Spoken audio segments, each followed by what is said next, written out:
My adopted brother has a strange obsession. He wants everything that's mine. My parents, my sister. He even went after my fiancée.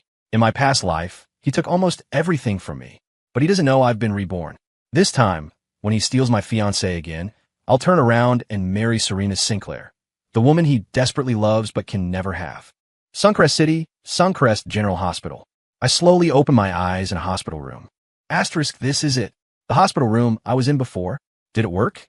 Asterisk, looking at the familiar yet strange surroundings, a wave of complex emotions washed over me. My name is Ethan Young. Asterisk, the asterisk Young of the Young family, the future head of the Youngs. I was originally the young master of the Young family, one of the 10 major families in Suncrest City. When I was 8, I was on vacation with my 5th sister, Jessica Young. While playing by the river, she slipped and fell into the turbulent water. Seeing her life in danger, likely to drown at any moment, I didn't hesitate. I jumped into the raging river without a second thought, and, using every ounce of strength I had, managed to push her onto the bank. But just as Jessica was saved, I collapsed from exhaustion and was swept away by the current, vanishing completely. When I next opened my eyes, I found myself in a simple, earthen house.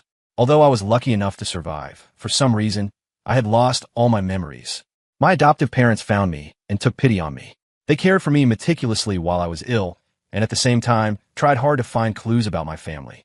But their resources were limited, and they lived deep in remote mountains, far from civilization. So even though they did their best, they couldn't find any leads about my past. Seeing how much effort and worry they poured into my situation filled me with warmth, but also guilt. Even though I wasn't their biological son, they treated me as if I were. So, after a lot of internal struggle, I told my adoptive parents how I felt. Dad, Mom, I've thought about it. Finding my real parents and figuring out who I am isn't something that can happen overnight. After careful consideration, I think the most important thing right now is to focus on living our lives here. Instead of spending most of your energy on me, maybe we should think about my sister Emily Young's future. That night, my adoptive parents and I talked for a very long time.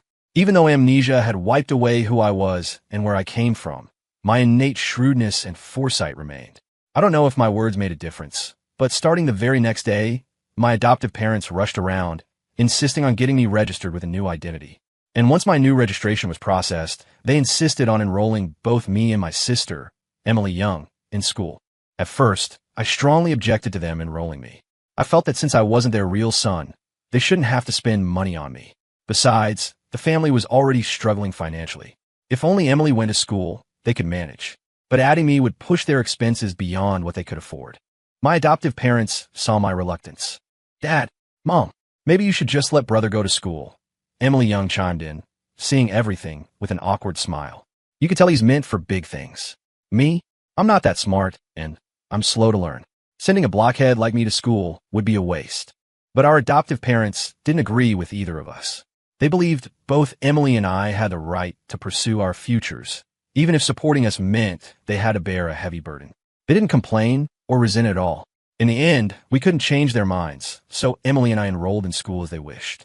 12 years later, after 6 years of elementary school, 3 years of middle school, and 3 years of high school, Emily Young and I lived up to our adoptive parents' expectations and were both accepted into Suncrest University. Filled with excitement, Emily and I said goodbye to our adoptive parents and headed off to register at Suncrest University. Little did I know, this registration would mark the beginning of my nightmare. The first day of school at Suncrest University was the day I met my biological parents. Maybe it was the bond of blood, but somehow, in that vast sea of people, they recognized me with just one look. And they were right. I was indeed their son.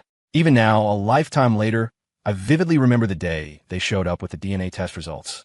They wept uncontrollably, telling me how much they'd missed me ever since I disappeared. Overwhelmed with guilt, they immediately took me back to the Young family. Returning to my family should have been a joyous occasion. However, I soon learned that my parents had never truly gotten over my disappearance. To cope with the pain, they had adopted a son, Lucas Young, to take my place. Now that I, the lost son, had returned, Lucas felt his position in the family was threatened. To protect himself, he repeatedly schemed against me, twisting my parents' perception of me and trying to drag me down. But faced with his clumsy acting and manipulative behavior, my parents and relatives seemed to see him through rose-tinted glasses, turning a deaf ear to his actions. In their eyes, Lucas Young was gentle, mild-mannered, and utterly incapable of doing anything truly harmful.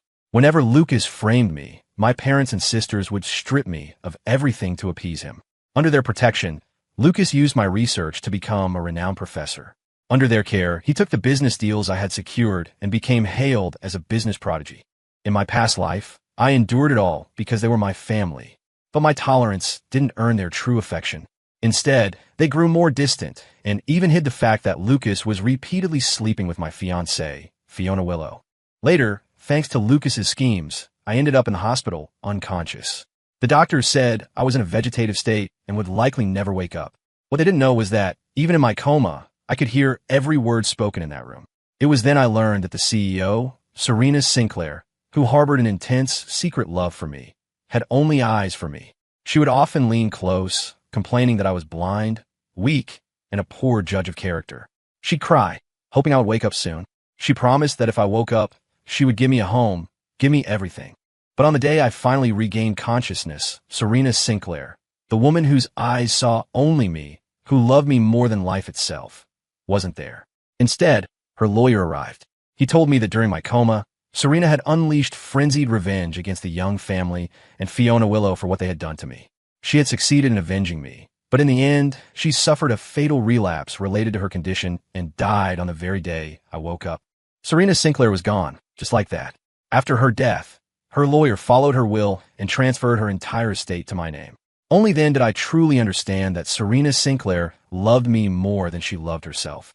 The past events flashed vividly before my eyes, replaying in my mind like a relentless roller coaster. Creak! Just as I was lost in these memories, the hospital room door suddenly opened. A tall figure entered, a woman in a high-end suit, exuding an icy demeanor that kept everyone at arm's length. She stopped beside my bed, looking down at me with a mocking gaze. "Ethan Young, aren't you pathetic? You're the real Young family heir. Yet they tell everyone you're just one of their servants. And on top of that, aren't you blind? Can't you judge character at all? Fiona Willow was your fiancée, but she went behind your back, lured into bed by your adopted brother, Lucas Young. Not only that, with your wedding date getting closer, she's now pregnant with that manipulative snake Lucas Young's child.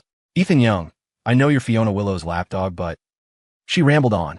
Her words were vicious. It was clear from her red-rimmed eyes that her heart ached for me. Splash! Seeing Serena Sinclair, alive and real before me, tears suddenly streamed down my face like a dam breaking, pouring uncontrollably. "No, Ethan Young, what's wrong with you? Get a grip. I just gave you a hard time. Why are you crying?" Perhaps because she'd never seen me like this, Serena stopped her tirade, suddenly looking flustered. Huff! Ignoring her questions and the tearing pain in my body, I reached out and pulled her into a fierce hug. "Serena Sinclair, I've missed you so much." Tears streamed down, soaking Serena Sinclair's clothes in just a moment. The instant I grabbed her tight, Serena froze, completely still. After a long moment, she suddenly turned her head to look at me. "Ethan Young, I only said a few harsh words to you. Is this really how you're getting back at me?" Serena looked at me, her expression complicated. Everyone in Suncrest City knew how madly in love I was with Fiona Willow. As far as Serena was concerned, anyone might betray Fiona Willow, but never me. As for why I'd said what I did earlier, she figured I was just trying to get revenge, to provoke her. "Serena, I wasn't. I meant it. I knew she wouldn't believe what I'd said earlier. Hell, even I wouldn't have believed it if I were her. After all, Serena and I were famous rivals. Anyone else might have feelings for her, but me, head over heels for Fiona Willow? Absolutely not. Ethan Young, do I look that stupid to you? You said you missed me? Let me guess. You think saying that will make me start liking you. And then, just when I think you're serious and respond, you'll drop the act and laugh at me for falling for it, for actually believing you?" Although a tiny part of her wavered, logic told Serena I would never say something like that to any other woman, because she knew very well what kind of person I was, someone who loved and hated intensely. In my book, once I committed to a woman, I was absolutely loyal to her, unless I stopped loving her. But that possibility was minuscule. "Serena, I'm serious. You know I never lie." Facing Serena's doubt, I sniffled and looked at her earnestly. "Ethan Young, you're serious? But why? Haven't you always hated me? You know, just like the rumors say, I'm a complete lunatic. You should know the consequences of messing with me, of playing games with me." Serena hesitated, her voice catching slightly. She loved me, deeply, the kind of love But her love for me was obsessive, almost pathological. She loved me, yet worried her love would hurt me. So even though she loved me more than life itself, she didn't dare claim me as her own. Serena had always been fighting to suppress her feelings for me. If we were destined to fail, she'd rather the relationship never started. That way, although her heart would ache terribly, at least the pain wouldn't be shattering, wouldn't drive her mad. Serena, if I told you I crossed time itself just for you, would you believe me? Time machines, crossing time, such things were too fantastical. Unless you experienced it yourself, who would believe it? Then how are you going to prove you're not lying to me? A flicker of something unusual, barely perceptible, crossed Serena's eyes. Today's Ethan Young was definitely different from usual. You want proof? How's this for proof? I hesitated for a split second, then my eyes met Serena's bright ones. Our eyes locked, but Serena still didn't understand what I meant. The next moment, without hesitation, I pressed my lips to hers. Perhaps not expecting me to be serious, let alone go this far, Serena's eyes instantly widened. Her lips were soft, yielding. The instant our lips met, a faint, fresh, fruity scent filled my mouth. It was a fragrance that was uniquely refreshing and deeply reassuring. Maybe I'd never felt so at peace. Or maybe it was because this was my first kiss with Serena. After kissing her lips, seeing she didn't pull away, I don't know where I found the courage, but I slipped my tongue past her teeth. Then our tongues tangled together wildly. Serena and I kissed passionately for about a minute. Perhaps because I was trying too hard to prove my feelings, I wasn't paying attention when she suddenly bit me hard. Serena, are you part dog?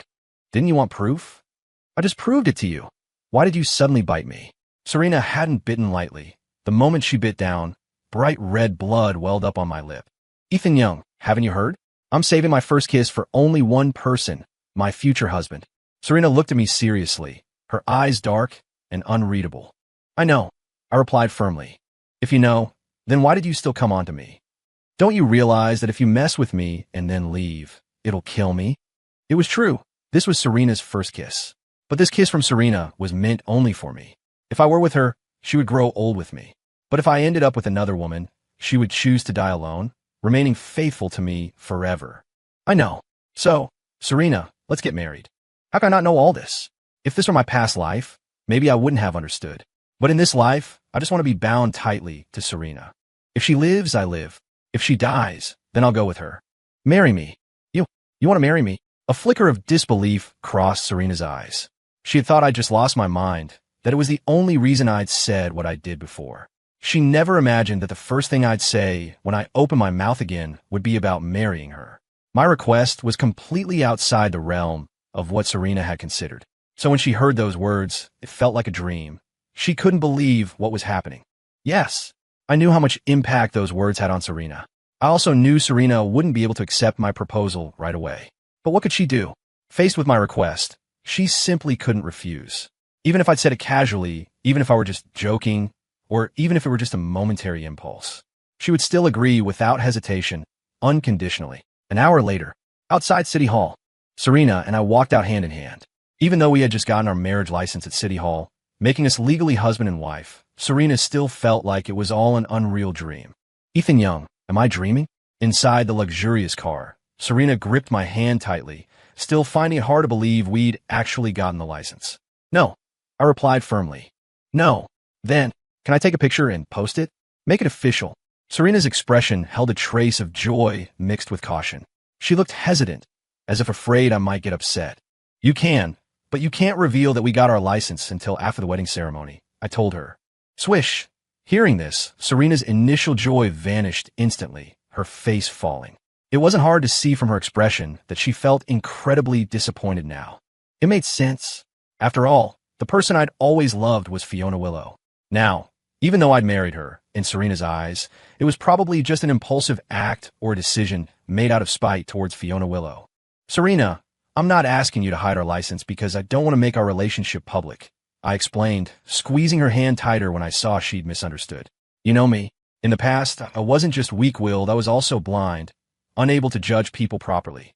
So I want to take this opportunity to make a clean break with the past. Fiona Willow and Lucas Young's engagement party is in 7 days. If you agree, I'd like to schedule our wedding for the same day, at the same hotel as theirs. I wasn't saying this because I still harbored feelings for my parents or my ex-fiancée, Fiona Willow. It's because I plan to give my parents and Fiona Willow a big gift on the wedding day. Ethan Young, are you arranging things this way just to use me to provoke your ex-fiancée, Fiona Willow? Serena froze, and the hand I was holding trembled uncontrollably. As the heiress of the Sinclair family, who took over as head of the family at a young age, it was clear Serena was extremely intelligent and capable, a true leader. Scheduling our wedding on the same day and at the same hotel as Fiona Willow and Lucas Young's. It was obviously a move designed to provoke Fiona Willow. If Fiona didn't know I'd married Serena, it might be one thing. But once she found out, it was highly likely that her and Lucas Young's wedding wouldn't be able to proceed. After all, Fiona Willow had only agreed to get engaged to Lucas Young reluctantly, to stabilize his emotions and condition. Besides, Serena had always been the unattainable love, the white moonlight in Lucas Young's eyes. But while he harbored deep feelings for Serena, she couldn't even be bothered to look at him. Not only that, while Lucas Young adored Serena, he also knew perfectly well that I was the one Serena secretly loved, the white moonlight she never dared confess her feelings to. He loved Serena so much, yet her heart and eyes were only for me, whether it was because of unrequited love or something else. His malice towards me grew stronger and stronger, and his engagement party with Fiona Willow in 7 days was his way of getting revenge on me.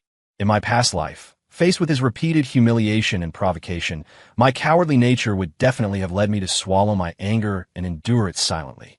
But in this life, I was no longer the person I used to be. Knowing everything he had done, how could I possibly let the tragedies of the past repeat themselves? Serena, are you being silly? I looked deeply into Serena's eyes, replying with sincerity.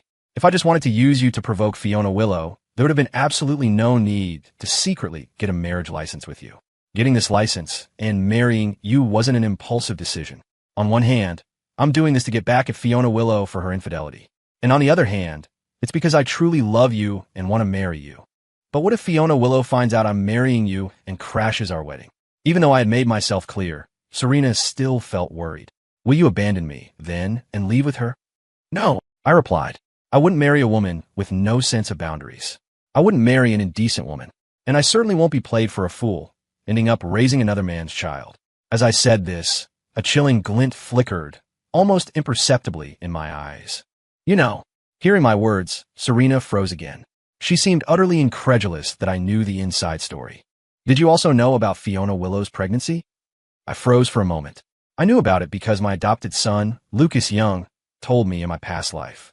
There's no way Lucas Young would have told Serena Sinclair something like that. So I was very curious about how she found out. Yes, Ethan Young. As you know, the Sinclair family has business interests in many different sectors, including holdings in several hospitals here in Suncrest City. A few days ago, I learned about Fiona Willow's pregnancy through reports from my subordinates. At first, I thought the child was yours, but later I found out it was Lucas Young's. I originally planned to tell you, but you love Fiona Willow so much. Telling you would only cause you more pain and worry, nothing else. So I thought it would be better to keep it a secret rather than have you live in agony day and night after finding out. It might seem cruel to you, but at least this way, you wouldn't be tormented constantly, right? Serena Sinclair looked at me like a child who'd done something wrong, uncertain and flustered. Seeing her like that, I couldn't help but feel moved and overwhelmed with emotion. Just as Serena said, if this had happened in my past life, after learning the truth, I definitely would have swallowed my pride out of cowardice and bowed down to Fiona Willow. If that had happened, the rest of my life would certainly have been filled with endless pain and suffering. Serena, you're such an idiot. I looked at Serena for a few moments, my gaze complex. Somehow, as the words left my mouth, I couldn't hold back my emotions anymore. I pulled her into a tight embrace, wanting to merge her into myself.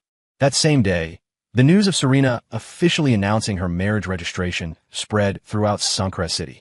Seeing Serena post pictures of the two bright, newly issued marriage certificates, many friends, relatives, and business partners immediately left comments offering their sincerest congratulations. Some friends and family even sent messages asking who exactly Serena had married. Because I had previously told Serena to keep it quiet, when faced with questions from relatives and friends, Serena didn't reveal a single detail about my identity or information. She just told them they would find out who I was on wedding day. Suncrest City, inside a private room at a club. Crash, smash. Lucas Young's face was thunderous. He grabbed an unopened bottle of champagne from the table and slammed it hard onto the floor. Instantly, The bottle shattered, scattering glass and champagne everywhere. Damn it. Who the hell is it? Learning about Serena registering her marriage sent Lucas Young into a furious rage. Lucas, calm down. Look, isn't it possible this whole marriage registration thing is just a smokescreen for Miss Serena? You know the Sinclair family has been pressuring Serena to get married lately. So it's very likely she's just pretending to be married to get her family off her back. Also in the room, Alex Johnson saw this and offered his analysis. Alex is right. That's probably what's going on. Otherwise, why haven't we heard anything about this before now? Another man spoke up. Exactly. Besides, doesn't this whole thing seem a bit illogical? Serena is the head of the Sinclair family. Someone in her position, even if they were getting married, would normally get engaged first, then marry. She didn't even have an engagement, just suddenly announced she's registered her marriage. Does that make sense? Yet another person chimed in. I think it's easy to figure out if this is real or not. Serena announced she registered her marriage, right? If that's the case, we just need to call City Hall and check. If she's telling the truth, we'll be able to find her registration record. Conversely, if we can't find anything, then it's fake. Said another. Everyone started talking at once. Hearing everyone's discussion, the darkness on Lucas Young's face eased slightly, his brow relaxing a bit. Without another word, he immediately made a phone call. A few minutes later, when his phone rang, Lucas answered it immediately. Lucas, we've checked on what you asked. Based on our search of the relevant systems, we couldn't find any information about Serena Sinclair registering a marriage. In other words, her registering the marriage. It's fake. The person on the other end reported as soon as the call connected. So it's fake. I was worried for nothing. Hearing this news, Lucas felt a little relieved. Meanwhile, at Willow Holdings. Fiona, are you really planning on keeping the baby? You know, no man would ever accept his wife being pregnant with another man's child. In the living room, Anna Sullivan glanced suddenly at the stunning figure beside her, then spoke, seeming hesitant. Anna, I don't agree with that at all. Lucy Fitzgerald cut in dismissively before Fiona could answer. Ethan Young is just a servant in the Young family. Fiona taking an interest in him is the luckiest thing that's ever happened to him. Besides, he comes from nothing and he's completely useless. If Fiona didn't like him, someone like him wouldn't even have the right to be near us. Don't worry. A smug look flashed in Fiona Willow's almond eyes. Ethan's my lapdog. He's so devoted to me. Forget being pregnant with someone else's baby, even if I brought another man home and did. You know, right in front of him, he wouldn't leave me. She seemed utterly certain Ethan couldn't leave her. Saying it in front of her friends also greatly satisfied Fiona's vanity. Can't leave you, huh? Outside the door, Ethan Young stood listening, his expression grim. Although he already knew what kind of person Fiona was, hearing her say it herself still made his heart ache. Asterisk Fiona Willow. Maybe the Ethan Young you imagine can't leave you. But I am Ethan Young. Since you're so confident, let's see who can't live without whom in 7 days. Asterisk. I clenched my fists, standing rigidly for a moment. Click. After a while, once I'd calmed down a bit, I opened the door and went inside. Swish. As I entered, Fiona and the others in the living room heard the noise and looked up. Seeing it was me, Fiona and Anna looked slightly uncomfortable. Ethan, when did you get here? Fiona asked immediately, perhaps unsure when I'd arrived or if I'd overheard their conversation. Just now. I replied, looking at her calmly. Oh. Fiona let out a long breath, seeming relieved, as though she was afraid I'd heard something I shouldn't have. It wasn't that she was truly afraid of me, just worried I'd throw a tantrum. After all, what she'd said earlier was hurtful. No one could hear that and remain indifferent. Ethan, Fiona mentioned you're a good cook. Is that true? Why don't you show us what you can do? Lucy looked me up and down mockingly before speaking. Sorry, I said.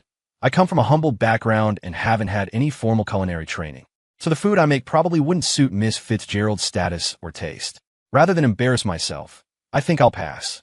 Normally, even if I disliked Lucy, I would have swallowed my pride for Fiona's sake and catered to their wishes. But now, Fiona and I were completely over. So how Lucy and the others felt, whether they're happy or not, had nothing to do with me anymore. Ethan Young, what's that supposed to mean? Apparently not expecting me to refuse her, Lucy said angrily. I asked you to cook because I felt like gracing you with my attention. I was doing you a favor. Besides, if it weren't for Fiona, do you think I'd even look twice at you? Ethan, do you have any idea what you're saying? Before I could respond to Lucy, Fiona turned to me, her expression ugly. I already told you, the engagement with Lucas Young is fake. It's just to help stabilize his condition. I made it perfectly clear. Can you please stop sulking and throwing a fit about this? And where did you run off to these past 2 days while you were pouting? Do you know how worried I was? Even now, she still thought I was just sulking. Fiona Willow, I'm not throwing a tantrum, I said, my face impassive. I came back today for 2 reasons, to pack my things and to make things clear with you. Fiona, whether your engagement to Lucas is real or fake doesn't matter to me anymore. We were over the moment you agreed to get engaged to Lucas. And I wasn't sulking for the past 2 days because this isn't about throwing a tantrum at you. I was in the hospital because I was injured. Ethan, you were injured? In the hospital. Hearing this, Fiona completely ignored everything else I'd said and looked at me with wide, concerned eyes. How did you get hurt? Is it serious? Your fiancé, Lucas Young, hit me with his car. I answered coolly. Wasn't too serious. Just unconscious for over 10 hours and a few broken bones. I'll live.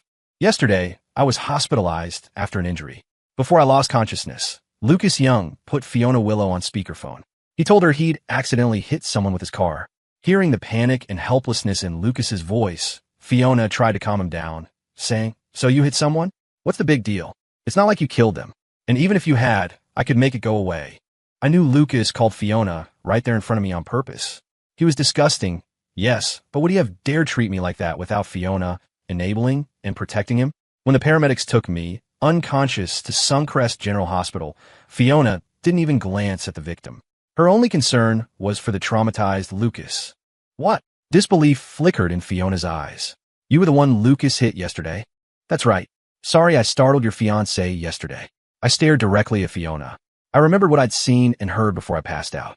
While Fiona was comforting Lucas, she'd blamed it all on me, the victim. Said I wasn't watching where I was going, that I was the reason Lucas was upset. Not only that, she'd even cursed me, wishing me a horrible death. My words dripped with sarcasm. Hurtful words like that would never have crossed my lips before. After all, I loved Fiona too much to ever say anything harsh to her. But now, I said them without a trace of hesitation. For a moment, I couldn't tell if my words had struck a nerve or if Fiona suddenly realized her mistake. A flicker of panic crossed her face as she looked at me, her expression complicated. Ethan, I didn't know it was you Lucas hit, Fiona explained hurriedly. If I had known, I never would have ignored you. Really? I countered. Then what did you say when the hospital called you? In my past life, maybe hearing Fiona's explanation would have made me happy. But now, I didn't believe a single word she said. Because while I was unconscious, a nurse at Suncrest General Hospital had tried calling Fiona from my phone more than once. But Fiona either ignored the calls or when she did answer, told the nurse I was just throwing a tantrum, faking an injury to get her attention. I wouldn't have known any of this if the nurse hadn't chattered on about it after I woke up. Ethan, I thought. Hearing what I said, Fiona looked flustered again, trying to explain. You thought. It's always what you think. I cut her off. Fiona, I know I'm not good enough for you. I know marrying into Willow Holdings was reaching too high. We're not equals. Our families aren't on the same level. A relationship this unequal. Even if we did get married, we just end up fighting constantly. Besides, since we met, you've said you love me, but you never really have. Not truly. Ethan, it's not like that. I really do love you, Fiona said, looking at me with a complex expression. Somehow, she felt like she was about to lose something important. Fiona, do you even believe that yourself? I asked calmly, not showing any anger. Since the day we met, have you ever trusted me? Not even once. Don't say I didn't give you a chance. If I told you I'm the heir to the Young family, that Lucas is just an adopted son, that he's not as innocent or fragile as he seems, and that he doesn't have depression, would you believe me? Ethan, there's a limit to your nonsense. Fiona seemed stunned that I would say such things. As soon as the words left my mouth, she instinctively refuted them. Lucas isn't like that. I understand you're jealous of him, but you need to realize jealousy makes people ugly. You can't slander Lucas just because you envy his position. In her eyes, everything I'd just said was a lie fabricated out of jealousy towards Lucas. She wouldn't believe a word of it. Fiona's reaction was exactly what I'd expected. Whenever Lucas was involved, Fiona became fiercely protective and defensive. Besides, I hadn't said those things to gain Fiona's trust. It was groundwork for my revenge. I knew she wouldn't believe anything I said. I knew that even if I told the absolute truth, Fiona would only believe what she wanted to believe. That's why, later, when I finally leave her, reject her, and expose Lucas's true nature, her pain and suffering will be that much greater. I let out a short, self-deprecating laugh. Then, without looking at Fiona again, I walked straight towards one of the rooms on the first floor. Even though I'm Fiona Willow's fiancée, I'm pretty conservative, so even though we live together, I've never touched her. The most intimate we've ever been is holding hands. Fiona, maybe you should just give in and apologize properly to Ethan Young, Anna Sullivan suggested gently. Seemingly noticing the cold way I looked at Fiona Willow. She'd see me ignore Fiona and walk into the room.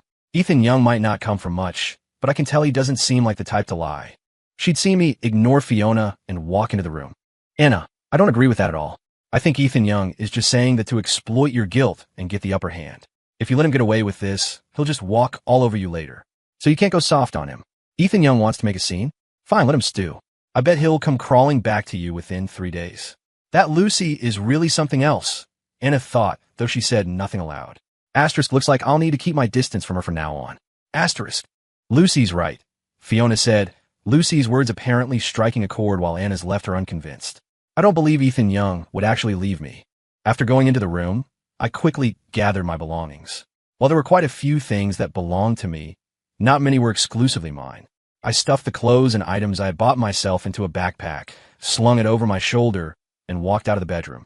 Ethan Young, that's enough of this act, Fiona suddenly called out from behind as she saw me leaving. Aren't you just looking for an excuse for me to back down? All right, fine. Just say it was my fault, okay? Even then, she still thought I was just throwing a tantrum, just putting on an act. I completely ignored Fiona Willow's shouts, my steps never faltering as I headed for the door. Ethan Young, if you dare walk out that door today, then we are really finished. A flash of anger crossed Fiona Willow's eyes when she saw I remained unmoved. Bang, but regardless of what she said, I felt no lingering attachment and walked straight out of the villa, the door closing firmly behind me. Fiona, should we go after him and try to talk some sense into him? Anna couldn't stand it anymore, watching me disappear without a backward glance.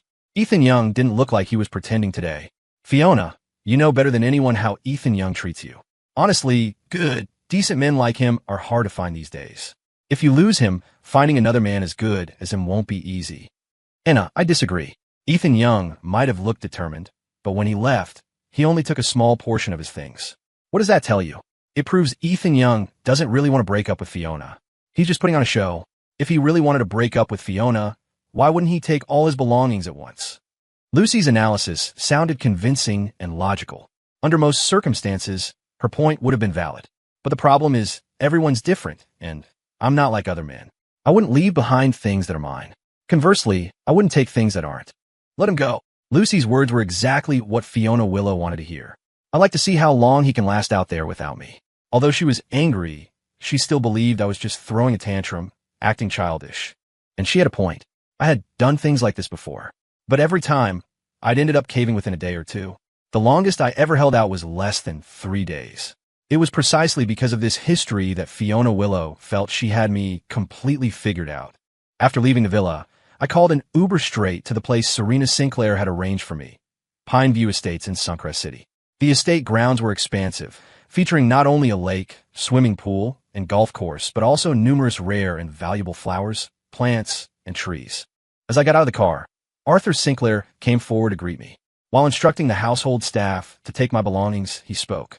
Sir, the young miss said that for the next few days, unless absolutely necessary, you should just rest comfortably here at the estate and recover. If you require anything, sir, please just inform the household staff here. As for your whereabouts, sir, rest assured that no one will be able to trace you before your wedding to the young miss. Arthur, where is Serena? I asked the older man beside me as we walked towards the villa entrance. Arthur Sinclair was the Sinclair family's butler. Well, sir, you and the young miss are getting married, aren't you? Arthur said respectfully as he led me into the villa. The young miss wants your wedding to be absolutely splendid, so she has already started handling the arrangements personally. Normally, this is something we would take care of properly with just a word from her. But the young miss said this is her own affair, and since it's her own, she naturally wants to handle it herself. Sir, to be honest, I haven't seen the young miss this happy, this joyful in a very long time. Asterisk, that silly girl, Serena. Asterisk, I thought, feeling touched. A sense of secret delight, mixed with a little thrill of excitement, bubbled up inside me. Arthur, do you have a computer here? Arthur Sinclair quickly led me into the villa. I wasn't sure if it was Serena Sinclair's idea, but once we were inside, Arthur led me straight to her room. Normally, my principles and sense of propriety would have insisted on separate rooms. But now we were legally married. Besides, Serena was completely unhinged. If I didn't stay in the same room, she'd definitely jump to wild conclusions and imagine all sorts of crazy things. So, to prevent her from spiraling and hurting herself with those paranoid thoughts, I decided to swallow my pride and abandon my usual principles. "Sir, if you need a computer, I can arrange to have one delivered," Arthur said respectfully. "Of course, if you need one immediately, you're welcome to use Miss Sinclair's computer." "Arthur, could you have someone give me a MacBook Pro and 2 SanDisk flash drives then?" I asked. He nodded and left to take care of it. "Miss Sinclair, the gentleman has just arrived safely at Pineview Estates." After leaving the room and heading downstairs, the moment Arthur stepped outside the villa, he pulled out his iPhone 15 Pro Max and called Serena. However, he didn't bring much luggage with him. Also, I noticed his clothes are rather plain, perhaps a bit dated. "Miss Sinclair, were you considering perhaps purchasing some Tom Ford suits for him?" As the Sinclair family's butler, Arthur held his position not just because of his absolute loyalty, but also due to his many exceptional qualities.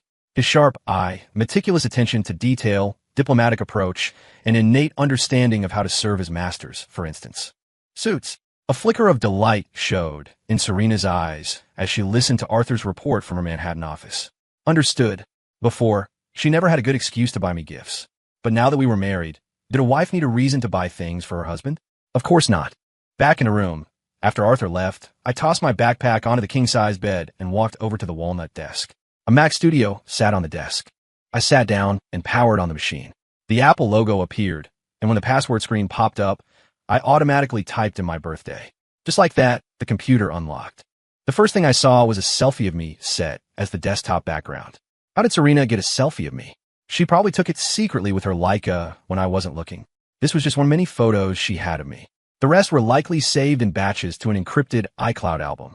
I easily opened Finder and started browsing through the old photos in the Time Machine backup with amusement. "Sir, here are the computer and flash drives you requested." I must have gotten lost browsing, because over an hour had passed. I was chuckling at one of the pictures when Arthur came back in, carrying a brand new MacBook Pro and the SanDisk drives. "Arthur, isn't Serena back yet?" Seeing it was already 5:30, I asked as I closed the Mac Studio. "Sir, Miss Sinclair called earlier. She said she won't be back from Wall Street until around 6. Arthur added, placing the new laptop on the desk. "She also mentioned that if you're hungry, sir, you can ask the Michelin chef to start preparing dinner early." Although he hadn't known me long, he could already tell I wasn't the person described in the rumors. "No, that's all right. Since Serena isn't back yet, I'll wait and eat with her when she returns." I waved dismissively at Arthur's suggestion. We exchanged a few more words before he turned and left the bedroom. As soon as Arthur left, I opened the new MacBook Pro and waited for it to start up. Meanwhile, once Arthur was clear of the room, he pulled out his phone and called Serena again. On the call, he reported on my status and repeated what I had said. Hearing that I had used her first name with Arthur and that I wanted to wait to have dinner with her, Serena felt a surge of joy and excitement. She immediately urged her driver to get the Maybach moving faster. Back in the room, once the new laptop booted up, I connected to the encrypted Wi-Fi and immediately used my skills to hack into the Summit Grand Hotel security system. Jessica Young. Lucas Young. What will you two do when the surveillance video from the presidential suite leaks, right after your engagement party, in 7 days? A few minutes later, after running a penetration test using Kali Linux, I had downloaded a 4K HD video clip to my local drive via the TOR network. The subjects of the video were none other than the Young family's adopted son, Lucas Young, and my 5th sister, Jessica Young. A romance between consenting adults is perfectly normal. Even involving siblings, as long as they aren't blood-related, it isn't necessarily scandalous. The problem was the Young family, protective of Lucas, had never publicly disclosed that he was adopted. Without that public knowledge, Lucas, the adopted son, was considered Jessica's biological brother in the eyes of the world. An incestuous affair between siblings. If it never came out, fine. But once exposed, not only would Young Corporation's stock price plummet, but the entire family would face a devastating public backlash. The repercussions would be far-reaching. Lucas, the Young family, even Fiona Willow, they would all be caught in the fallout. And that was precisely the Wall Street Journal front page gift I had prepared for them. With the evidence secured, just to be safe, I made triple backups of the files. Then, I encrypted the data and stored it separately on 3 SanDisk secure drives. Done. Now all I have to do is wait for the NASDAQ to open. With everything taken care of, I closed my MacBook, stood up, and did a CrossFit workout. Click, clack, click. Just then, I heard the sound of Jimmy chew heels outside the door. Sounds like Serena's back from the board meeting. Hearing the noise outside, I looked toward the door and started walking toward the smart lock. Whoosh! Just as I neared the entryway, a figure dressed in Oscar de la Renta couture rushed into my arms like a Wall Street hurricane. Time flew by, and 3 days passed quietly. During those 3 days, I stayed inside the smart, secure villa at Pineview Estates. Unlike me, Serena spent her days handling the Blackstone Group merger and our Vera Wang wedding dress fittings, and her nights wearing La Perla lingerie and wearing me out. Despite taking my Centrum vitamins daily, her constant demands left me with a strained lower back. Compared to our relative comfort, things weren't going so well for Fiona Willow and Lucas Young. For Lucas, it seemed like he'd get withdrawals if he went 2 days without sending me harassing texts. As for Fiona, ever since I left, her Michelin star meals had become hard to stomach. When I was around, she could have Gordon Ramsay-level cuisine whenever she wanted. But since I'd left, the first couple of days were fine, but starting on the 3rd day, she became inexplicably irritable. David Johnson, haven't you found Ethan Young's Amex spending records yet? Willow Holdings headquarters, CEO's office. Fiona Willow looked impatiently at David Johnson, drumming her fingers on the armrest of her Bentley chair. Ms. Willow, I've hired private investigators as you requested. But according to the background check, after Ethan Young left your beach house, he used Bitcoin for payments. There's absolutely no credit card trail. His digital footprint vanished, like Ghost Protocol. In response, David Johnson displayed the results from the Palantir data analysis platform. Impossible. What about the ring surveillance system in Beverly Hills? Fiona Willow wrinkled her delicate nose. Already checked. The community security system was breached by an unknown hacker at the time. All surveillance footage was replaced with a loop from 3 days prior. By the time engineers fixed the vulnerability, Ethan Young had already disappeared using an encrypted VPN. David Johnson pulled up the firewall logs. During these 3 days, it wasn't just Fiona trying to find me through Mossad channels. Lucas Young was also posting bounties for information about me on the dark web. Fiona was looking for me out of some kind of Stockholm Syndrome-like dependency. Lucas, however, was looking purely to satisfy his sadistic urges. Over these 3 days, although Lucas couldn't find me, he used a burner phone daily to send me intimate photos of himself and Fiona. Perhaps because he saw I was leaving his iMessages on read, he went so far as to insanely send Fiona's prenatal checkup report from Mount Sinai Hospital. Looking at the legal evidence he'd willingly provided in the encrypted Signal chat, I couldn't help but laugh at Lucas's stupidity. He was doing this simply to trigger my PTSD, to watch me break down. In my past life, seeing this material would definitely have sent me into a deep depression. But now, after EMDR therapy, I've already achieved post-traumatic growth. My silence drove Lucas crazy. Unable to find me, he even posted a bounty thread on Reddit. As for my biological parents, Edward Young and Sophia Chase, while I was missing, they were vacationing in St. Tropez. On their priority list, the Family Trust Fund's distribution plan ranked far higher than their missing son. Time slipped by, and another 3 days passed. According to the countdown on the Bloomberg terminal, there were only 24 hours left until Fiona and Lucas's engagement. That day, I was sunbathing by the infinity pool at the Smart Villa. Miss Emily Young, the master, is in the solarium. You haven't seen the master in a while. Shall I prepare some Laurent Perrier champagne for you both? By the heated pool, I was taking a light nap, wearing Bose noise-canceling headphones. Just then, I heard Arthur's voice from outside the bulletproof glass. Emily Young. Which Emily? My light sleep was interrupted by the vibration of my smart bracelet.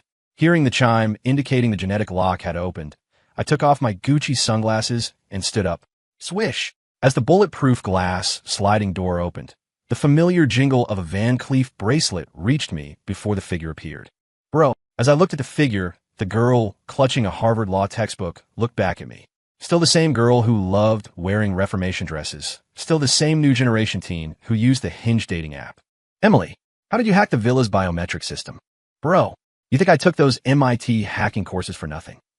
Besides, as the heir to the Young family, you're being pretty lousy as a big brother. We might not be blood related, but legally, we're still brother and sister.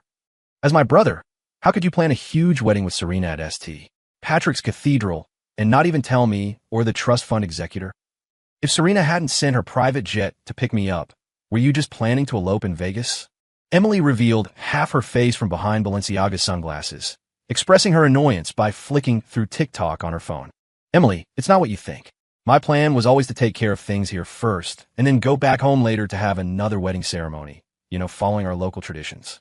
I just didn't expect Serena to be so considerate. She brought you here behind my back, without saying a thing. Getting married is a huge deal. I definitely wanted you and Mom and Dad here.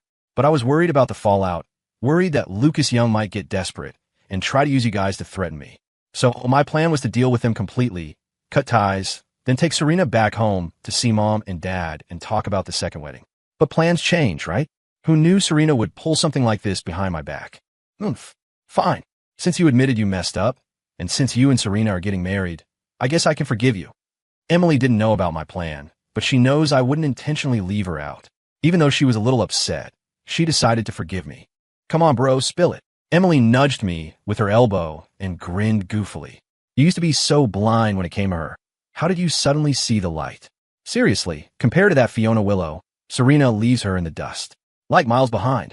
And not just that, Serena's way better looking than Fiona, and she has a great personality. Plus, she's rich. She's the perfect life partner, no question. I couldn't argue with Emily, saying Serena was beautiful and rich, but saying she had a good personality? I wasn't so sure about that. Serena's goodness was reserved for me, for people she considered her own. To everyone else, she was ice cold. Well, that's just because your big brother is charming. I joked. Hey, since you're here, where are Mom and Dad? I'd sent Emily back home earlier for her own safety. So she was here now. Mom and Dad must have come too, right? Oh, Mom and Dad? Emily chuckled. They're out in the yard right now. Bro, you know Serena's family's yard is bigger than our entire farm back home. When Mom and Dad saw all this space, they just couldn't get over letting good land go to waste. Seriously, they think it's a shame not to be growing crops or vegetables here. I knew exactly what she meant. For wealthy people, it's about lifestyle and ambience. But for Mom and Dad, coming from the countryside, it's about sustenance. In their minds, letting good earth sit idle is just disrespectful to the land. That afternoon, after lunch with Emily and my parents, Serena cleared her schedule to take them shopping downtown on Rodeo Drive. Even though Emily and my parents aren't related to me by blood, Serena treated them like family. Love me, love my dog. She bought them piece after piece of custom Balmac clothing. And not only that, Serena usually spends money like water without batting an eye, but she was really considerate of my parents' feelings. For instance, those Brunello Cucinelli jackets, costing thousands, maybe even tens of thousands of dollars, she somehow passed off as discount fine from TJ Maxx. I knew she did it because she didn't want my parents to worry about the cost. They live pretty simply. After all, the most expensive thing they own probably didn't cost more than $300. If they knew those jackets cost thousands, their frugal natures would make them feel terrible and anxious. While things were warm and happy over here, Fiona Willow was getting increasingly agitated. David, have you found any sign of Ethan Young yet? Tomorrow was her engagement party with Lucas Young. Usually, when Ethan threw a fit and ran off, he'd be back within 3 days. But it had been 6 days now. It was like he'd vanished into thin air, not a single word. Fiona had kept her cool at first, but now a sense of panic kept creeping in. It felt like she was really about to lose him. Ms. Willow, I've mobilized the Blackwater reconnaissance team, David Johnson reported. But even with them, we haven't located Mr. Young. Ms. Willow, do you think maybe he's holed up in one of those crypto mines? Lying low just to spite you make you worry? Before Fiona could respond, he quickly added, Ms. Willow, maybe this isn't the time, but my Palantir analysis shows his behavior patterns this time are significantly different. Usually when Mr. Young throws a tantrum, he surfaces within 3 days. But this time, his digital footprint has completely vanished. Frankly, I wouldn't believe it was possible without NS-level tech support. Also, your engagement party is tomorrow. If Mr. Young doesn't show up by the end of today, the predictive models show an 87% probability he's planning some kind of legal countermove. Like what? Fiona asked. Her head had been throbbing for days over Ethan, and she wasn't immediately grasping David's implication. Like the FBI showing up at the engagement party tomorrow with a search warrant, or the SEC launching a surprise audit on Willow Holdings. David Johnson pulled up the results from the risk management model. Ruin my engagement to Lucas? If he really dared, I wouldn't blame him. In the past, hearing something like that, Fiona might have accused me of being unreasonable. But during the days I was gone, Fiona actually started hoping I would do something like that. After all, if I actually made a move at her engagement party, it would prove I still loved her. If I didn't show up, she wouldn't necessarily feel reassured. Anyway, Fiona's feelings right now are incredibly complicated. On one hand, she's afraid I'll take legal action. On the other, she's hoping I'll show up. Mr. Young, based on my micro-expression analysis of Fiona, her dopamine patterns indicate a deepening dependency on you. Furthermore, today, when I mentioned to Fiona the possibility of Ethan taking legal action regarding your engagement party tomorrow, her galvanic skin response showed a 32% increase in anticipation. Mr. Young, I advise you to contact O'Melveny and Myers beforehand. Otherwise, if Ethan shows up with a federal judge, it could get messy. That evening, after work, David Johnson didn't return to his Upper East Side apartment. Instead, he went to an exclusive members-only club in the heart of Manhattan. Don't worry, I'm not afraid of him pursuing legal channels, Lucas Young said, hearing David's words, his expression flickering. If he doesn't show up, my hedge fund's plan to short Young Corporation stock falls through. In the past, he always felt he had the upper hand with me. But this time, the me who used to be insecure and weak managed to turn the tables with an SEC complaint. Lucas had Fiona wrapped around his finger. But in the last few days, because of my disappearance, Fiona's attitude towards Lucas has cooled. Before, whenever Lucas faked a panic attack, Fiona would rush to his side, frantic with worry. However, my disappearance upset that balance. From Lucas's perspective, my actions must be part of a complex business counterattack. He doesn't know that I'm not doing this as a business tactic. I genuinely don't want Fiona anymore. Furthermore, the reason Lucas hopes I'll make a scene at his engagement party is precisely because he wants my overreaction to trigger restrictive clauses in the prenuptial agreement. You see, the Young family prioritizes its business reputation above all else. This engagement party was approved by the board of directors. Although they know the marriage is just for show, a capital maneuver that could be dissolved later, even as a performance, they won't tolerate anything that could damage the stock price. If I were to take action, I might succeed, but doing so would also trigger an SEC investigation. Besides, the reason Lucas is marrying Fiona isn't because he genuinely loves her. It's because Fiona was my ex-fiancée. Anything that was mine, he had to take. Now Fiona belongs to him, and she's even carrying his child. Even if I managed to win Fiona back, I'd still have lost to him. Not only that, but just the other day, he sent me the genetic test report confirming Fiona's pregnancy via encrypted email. Seeing the woman I once loved pregnant with another man's child. It would be one thing if it were some stranger. But it had to be Lucas, the very person who ruined me with insider trading. For me, this is probably more agonizing and painful than any failed business merger. Seeing me suffer, seeing my distress, only makes Lucas feel more delighted and satisfied. Darling, tomorrow we're getting married. After tomorrow, the Wall Street Journal will know who your husband is. So tonight, be a dear, show some mercy, and let me go to the study to handle the Blackstone merger, okay? Since moving into Pineview Estates and sharing a room with Serena, she hasn't let up. She's either tempting me in La Perla silk pajamas or pouring Macallan 25 down my throat. The crucial part is, every time she makes demands on me, the next day, she has her private doctor give me a vitamin 4 drip. In just a few days, my body fat percentage has dropped from 12% to 8%, and I have to perform while wearing a fracture recovery brace. Who the hell can stand this? Letting you off the hook isn't out of the question. Serena blinked her captivating blue-gray eyes, swirling the Dom Perignon in her champagne glass. How about this? We reduced the number of times tonight. What about 6 positions from the Kama Sutra? Isn't 6 a bit much? How about this? What about the traditional missionary position? Just give me a break tonight. Let me look at my Bloomberg terminal. Tomorrow morning is the crucial moment for shorting Young Corporation. You wouldn't want your husband nodding off when NYSE opens, would you? Facing her Queen of Wall Street aura, I didn't dare refuse directly. I could only use capital maneuvers as a shield. It's not that I can't perform. It's just that tomorrow I have to manage a billion-dollar short trade. I need to keep a clear head and can't afford to lose composure during the CNBC live broadcast. Well then, how about 3 positions in exchange for access to 2 quarterly earnings reports? Serena traced my tie with a Chanel polished fingernail. The next day, as the Wall Street opening bell rang, the day finally arrived for Serena and me to get married at St. Patrick's Cathedral. Of course, today was also the day Fiona and Lucas were getting engaged at Trump Tower. 9 o'clock in the morning. Suncrest City, Summit Grand Hotel, first floor ballroom. The hall was already buzzing with activity, packed with prominent figures from Suncrest City's upper crust. Usually, it was rare for so many of these influential people to gather in one place. But today they were all here. Timothy Young, congratulations, congratulations. I never expected Lucas Young to be so capable, managing to win over Suncrest City's top socialite. Inside the hall, numerous distinguished-looking men surrounded Timothy Young, offering their congratulations one after another. You're too kind, Mr. Chase. Children have their own paths to follow. Matters of the heart are just like that. They hit it off, and well, here we are. Timothy Young seemed to be thoroughly enjoying the compliments, his face beaming with pleasure. Mr. Chase, I feel a bit bad saying this. Mr. Chase began, sounding slightly apologetic after the initial pleasantries. Your son's engagement to Fiona Willow is such a major event, and I really should stay until after the champagne toast. But Serena Sinclair is also getting married today. So after witnessing your son's engagement, I have to head over to the Sinclair family's wedding. Don't mention it, Mr.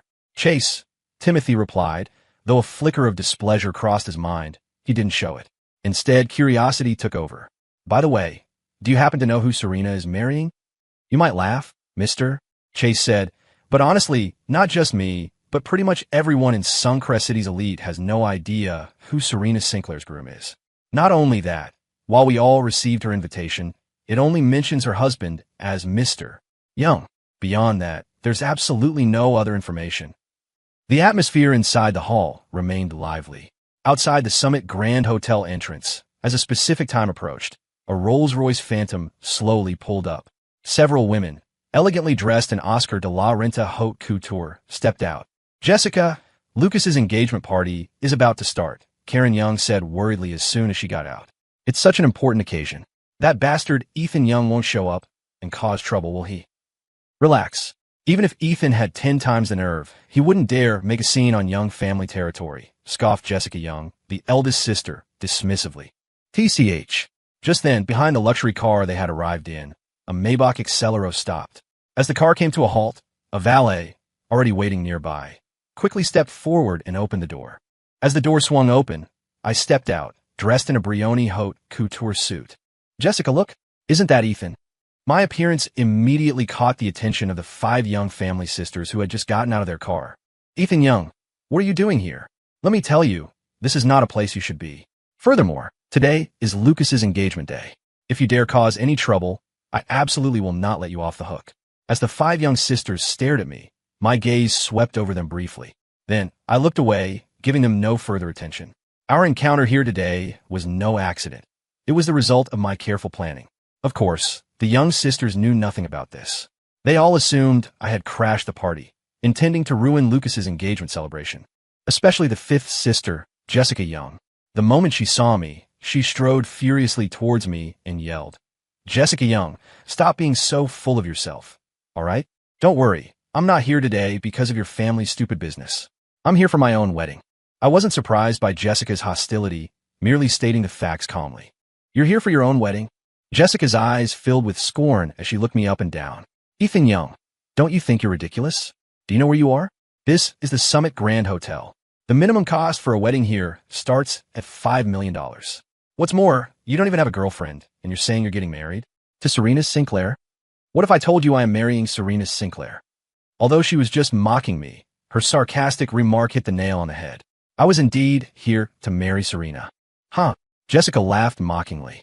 Ethan Young, take a look in the mirror. You're not even worthy to carry Serena's shoes. Why would she ever look at you? Her eyes glinted playfully, clearly disbelieving a word I said. Believe it or not, I don't care, I retorted, a humorless smile playing on my lips. And another thing, anyone in the world can badmouth me, slander me. But you, Jessica Young, you don't have that right. Don't forget, 8 years ago, if it weren't for me, you'd be dead. If I had known back then how you would treat me later, I would never have risked my life to save you. After all, a venomous snake like you, repaying kindness with hatred, doesn't deserve to live. Facing her ridicule, instead of getting angry, I laughed, finally saying aloud, right in front of the other 4 sisters, the words I had held back for years before my rebirth. My words were calm, but the moment I spoke, Jessica froze, a complex expression clouding her face. Others didn't know the real reason I disappeared all those years ago, but Jessica knew everything. As the heir to the Young family, my position was undeniable. After I went missing trying to save my 5th sister, Jessica, she twisted the facts, afraid the family would blame her. She told our parents I disappeared because I was being reckless. She also claimed that while she tried to save me, The current was too strong, and just as she was about to reach me, I was swept away. After hearing her account, our parents, though still somewhat resentful, weren't nearly as angry with her. Furthermore, after I returned to the family, Jessica tested the waters with me. When she found out I had amnesia, she relentlessly fed me that same story, trying to brainwash me. She repeated it so often, she eventually started believing her own lies. Ethan Young, what are you implying? My words were loaded, and the other four sisters weren't stupid. They could clearly hear the undertone. It means exactly what you think it does. About what happened all those years ago. Jessica lied to you. She claimed I fell in the river because I was fooling around. But was I really the one fooling around who fell in? And she claimed she jumped into the river to save me. This woman, who can't even doggy paddle, a complete landlubber, would jump into raging rapids to save someone? Do you really think that's possible? I asked, looking calmly at the other four sisters. Ethan, stop. My words sliced through Jessica's pretense like a scalpel.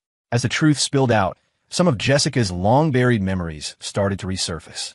Perhaps recalling what really happened back then, she cried out, her body starting to shake uncontrollably. Although she didn't explicitly admit I was telling the truth, her reaction told the other four sisters everything they needed to know. Jessica Young, mark my words, what goes around comes around. Those who do wrong will eventually face retribution. And you, I said, looking straight at her, enunciating each word, will soon face the judgment you deserve. Ethan Young, even if everything you said is true, so what? You're still alive, aren't you? Besides, that was years ago. It's all in the past. What's the point of dredging up the past like this? Seeing me press the issue, Kate Young suddenly stepped forward and snapped at me. It's easy to talk when you're not the one who suffered, Kate Young. But don't worry. Soon enough, you'll face the consequences you deserve, just like Jessica. Let's see if you can still act so tough then.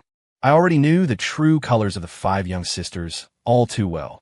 12 years had been enough for them to completely wear away any bond of kinship we once shared. In their eyes, I was now just an insignificant nobody. Why would they care if I lived or died? Half an hour later, hotel banquet hall, first floor. As a string quartet began to play, Lucas Young stood on stage, looking exceptionally handsome in a custom Tom Ford suit. Beside him, Fiona Willow wore an englishsub haute couture gown. The two of them a picture-perfect couple. Standing beneath the crystal chandelier, they looked like screen idols from Hollywood's golden age. In stark contrast to the dazzling couple on stage, I stood back in the shadows near the entrance, a cold observer to the unfolding farce. On stage, Fiona maintained a polite smile, but her eyes darted restlessly. Her gaze swept across the room, as if searching for someone. Suddenly, her eyes found me near the entrance. Her pupils contracted instantly as our gazes locked. Congratulations. Happy engagement to you and Lucas. Maintaining eye contact with Fiona, I casually picked up a glass of Dom Perignon from a waiter's tray and raised it to her across the room. On stage, Fiona stared back, seeing my calm, congratulatory demeanor. Her perfectly manicured nails dug sharply into her palm. Knowing me, Fiona must have expected hysterics, a public meltdown. But instead of losing control, I was composed, almost elegant. My posture suggested she meant nothing to me, like a complete stranger. This wasn't supposed to happen. This was completely off script. Fiona's breathing grew ragged. Asterisk, damn you. I knew you'd show up. Asterisk, asterisk, go on, make a scene. Attack me like the mad dog you are. Asterisk, Fiona's distress didn't escape Lucas's notice. He followed her gaze and saw me standing in the shadows. When his eyes met mine, I didn't look away, just offered a cold smile, the kind you might see on a Wall Street trader. Sir, your wedding to Miss Serena is about to begin. It's time to change and get ready. Just as Lucas shot me a look of pure hatred, Arthur Sinclair entered through a side door and, in full view of everyone, bowed deeply to me. Not only that, but the Sinclair family butler respectfully presented me with a pair of diamond-encrusted cufflinks. Ignoring the two piercing stares from the stage, I calmly pinned on the Van Cleef and Arpels brooch, the symbol of the groom. The word groom, etched onto its platinum base, glinted coldly under the lights. Seeing Arthur Sinclair treating me with such deference, and noticing the groom boutonniere pinned to my chest, a staggering reality hit Fiona Willow and Lucas Young like a ton of bricks. I was getting married. And not just that, the bride might very well be the Sinclair family heiress herself, Serena Sinclair. Impossible. Impossible. Absolutely impossible. Fiona Willow trembled, the air around her chilling. Hasn't Ethan Young always loved me? How could he possibly marry someone else? Damn it, Lucas thought. Is Ethan Young really the one marrying Serena? But how? No, wait, that's highly likely. Serena has always been infatuated with Ethan Young, and lately, Ethan Young has just vanished off the face of the earth. If anyone could arrange that, it would have to be Serena. Suddenly, it all clicked into place for Lucas Young. Showtime. Unlike them, seeing the horrified looks on their faces, I ignored them completely, pulled out my iPhone 15 Pro Max, and sent a message. The instant the message went through, the lights in the Summit Grand Hotel ballroom plunged into darkness. Then, an image flashed onto the large screen. Images flashed across the screen. At first, they seemed innocuous. But after a few photos, the tone shifted drastically. A steamy video began to play, showing a man and woman locked in a passionate kiss. Though their bodies were pixelated, the reporters present instantly recognized the pair. Isn't that Jessica Young and the Young family's adopted son, Lucas Young? Aren't they legally brother and sister? Adoptive siblings involved like that. I wouldn't have believed Young Corporation could have a scandal like this if I hadn't seen it myself. Recognizing the couple, the engagement party guests began whispering, their faces filled with contempt. It's over. It's all over. The moment Jessica Young saw the video, she froze, trembling uncontrollably. The other Young family members looked on, their faces contorted with rage. Turn it off. Turn it off now. Karen Young roared, turning to see the screen, her eyes practically bulging with fury. Slap. Fiona Willow, seeing the video, slapped Lucas Young hard across the face. So this is the real you, Lucas Young. You make me sick. Fiona realized with horror she'd become the laughingstock of Wall Street. She knew that with this video leaked, not only would Young Corporation stock crash, but her own business reputation was finished. She glared at Lucas, furious. To think she'd thrown away her chance with Ethan Young for this degenerate. The memory of Ethan's cold indifference sent a sharp pang through her heart. Asterisk no, I absolutely cannot lose Ethan Young. Asterisk. Hitching up her Valentino skirt, Fiona ran after me in her Manolo Blahniks. Meanwhile, seeing my plan had succeeded, I turned and headed towards the wedding venue on the second floor. Bastard. Utter bastard. Edward Young roared in the VIP box, smashing his crystal whiskey glass. How could the Young family raise such filth? Sophia Chase immediately got on the phone with the crisis PR team. Issue a statement now. Lucas Young is adopted. He has no blood ties to Jessica Young. And notify NASDAQ to suspend trading on Young Corporation stock. Karen Young quickly ordered the Young family security team to secure the area, hustling Lucas and Jessica into a waiting bulletproof Mercedes. Karen Young, do you think Ethan Young could be behind what happened today? Don't forget, when we ran into him at the hotel entrance, he warned Jessica there would be payback. And then, less than an hour later, this scandal breaks. Karen Young analyzed, her brow furrowed. Even without direct proof, Ethan Young is definitely involved somehow. Jessica Young slumped onto the leather sofa, her face deathly pale. A wedding preparation suite on the second floor of the Summit Grand Hotel. The makeup artist was adjusting my custom Tom Ford suit. By now, Lucas Young's scandal was trending #1 on Twitter. Related topics had blown past 200 million views. The Young family's hastily issued statement only fueled the media firestorm. Sir, it's time. Just as the makeup artist finished the final touches, Fiona Willow burst into the room. Ethan, this marriage to Serena. It's fake, isn't it? You're only doing this to get back at me. Fiona Willow grabbed the cuff of my Brioni suit, tears smudging her carefully applied mascara. Fiona Willow, we're done. I coldly pulled my arm away. The Van Cleef and Arpels cufflinks glinted under the lights. I don't believe you. You loved me for 10 years. We can start over. I'll get rid of the baby right now. She fumbled frantically in her Hermes bag for her phone. Is this your love, Fiona Willow? Showing up at my wedding pregnant with my enemy's child? Is this your love? Helping Lucas Young fake a depression diagnosis? Is this your love? Using Willow Holdings' liquid assets to cover his gambling debts? I leaned in close to her perfectly made-up face, catching the familiar scent of her Jo Malone perfume. How could you know? Fiona Willow stumbled backward, knocking over a bottle of La Prairie Skin Caviar Essence on the vanity. From the very first time you got a room with him at the Hampton, the Kroll investigators I hired documented everything. And just so you know, the DNA report for the child you're carrying is already on file with the SEC. Now, get out of my wedding. It's the only way Willow Holdings might retain a shred of dignity. Straightening my Cartier tie, I walked towards the chapel doors, Fiona's devastated screams echoing behind me.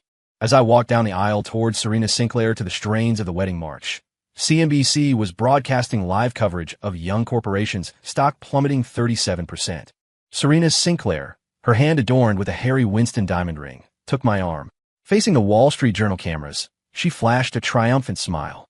"Thank you all for witnessing the union of the Sinclair and Young families," she announced. "Our first joint venture will be the acquisition of a 51% stake in Willow Holdings." "Dad, Mom, it's confirmed. The man Serena Sinclair married. It's Ethan Young, the Young family. After what happened today, Lucas Young and Jessica Young were both grounded. Only after dealing with those two did Coco Young and the others find out about my marriage to Serena." "What? The person Serena married is Ethan Young? That little bastard. He carries the Young family blood. How could he get married, something so important, without discussing it with us first?" Hearing this news, Edward Young's head throbbed violently. It was only then that they remembered I was their biological son. "Edward," Victoria Chase said, "while what Ethan did was wrong, this isn't necessarily bad for the Young family. The Sinclair family's wealth and influence are far greater than Willow Holdings. If we have the Sinclair family support, the Young family status will definitely rise several levels."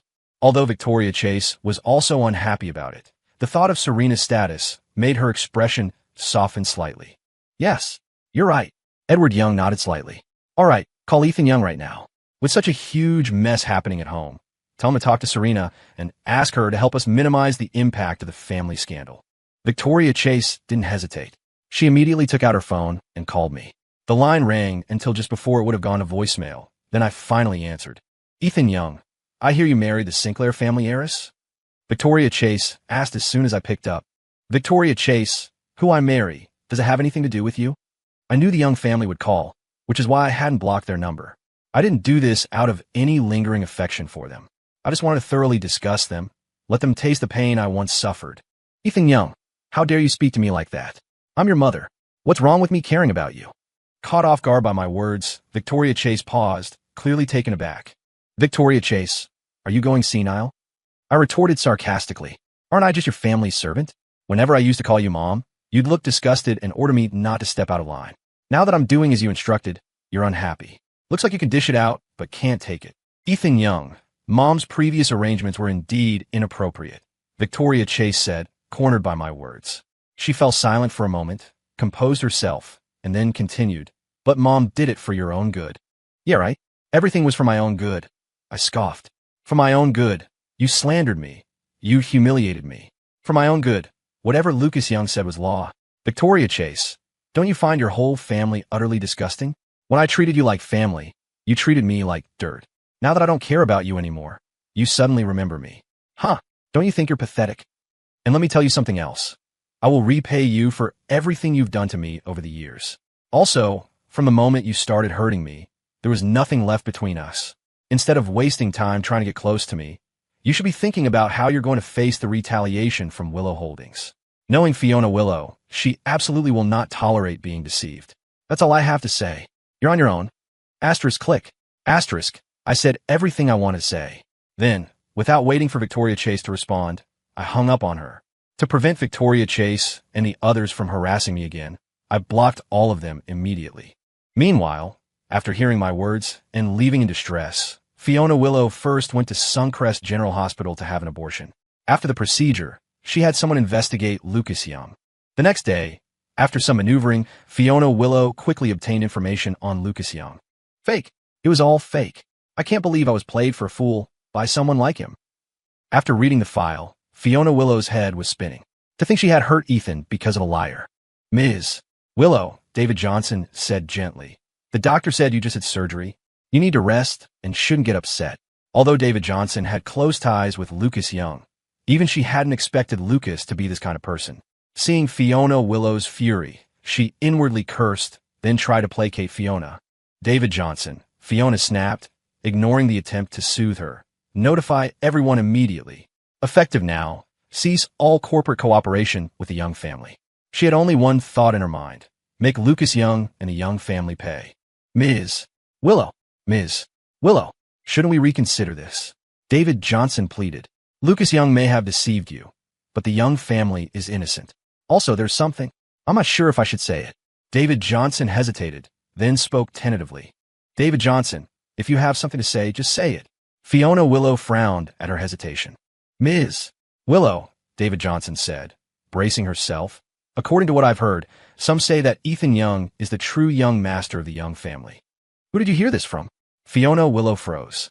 If this news was true, then attacking the Young family would only increase Ethan's disgust for her. Ms.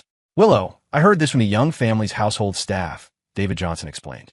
They just said that it seems the Young family doesn't treat Master Ethan Young very well. Damn it, how dare the Young family treat Ethan Young like this?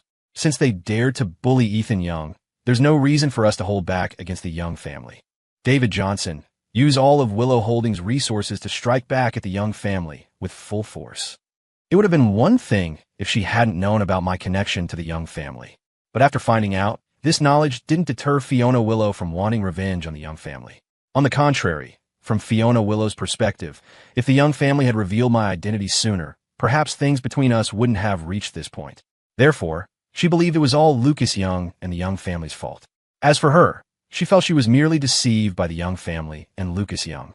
As I mentioned before, Fiona Willow is decisive and vengeful, the type to hold a grudge and exact revenge for even the smallest slight. That very day, Willow Holdings announced it was terminating its partnership with the Young family.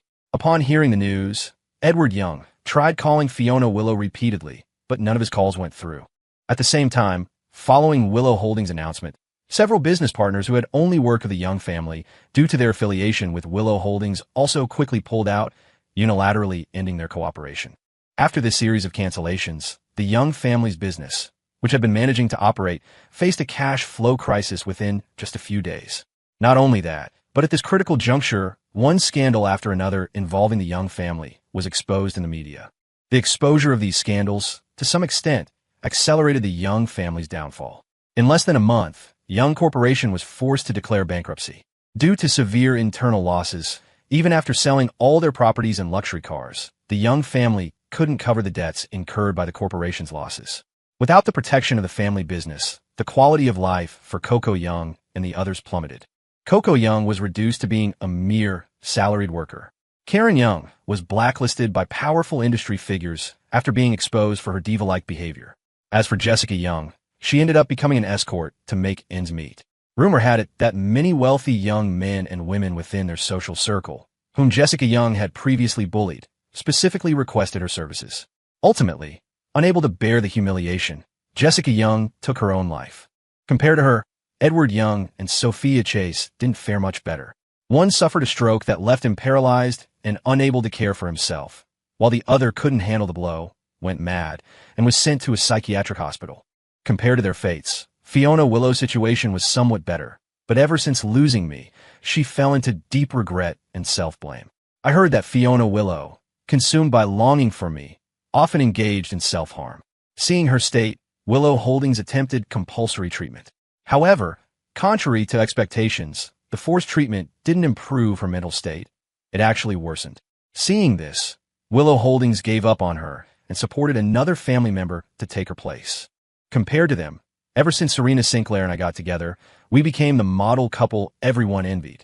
Usually, no matter how busy Serena Sinclair was, I'd stick close to her side like a shadow. Seeing this, Serena Sinclair never complained. On the contrary, she seemed to quite enjoy it. Just like that, a month and a half later, Serena Sinclair found out she was pregnant with our baby. That same day, I posted about Serena Sinclair's pregnancy on my social media feed, attaching a picture of her pregnancy test results. Several months later, Serena Sinclair safely gave birth to our children. They were twins. I named our son Benjamin Young and our daughter Luna Young. During their christening ceremony, I received a call from Coco Young. On the call, she first congratulated me on the children, then began to repent and apologize to me. Finally, overcome with emotion, she asked if I could find time to visit Mom and Dad. I told her that affection offered too late is worthless and that I had cut ties with them long ago. For the rest of my life, my only family would be my adoptive parents, Serena Sinclair, Emily Young, and my two children.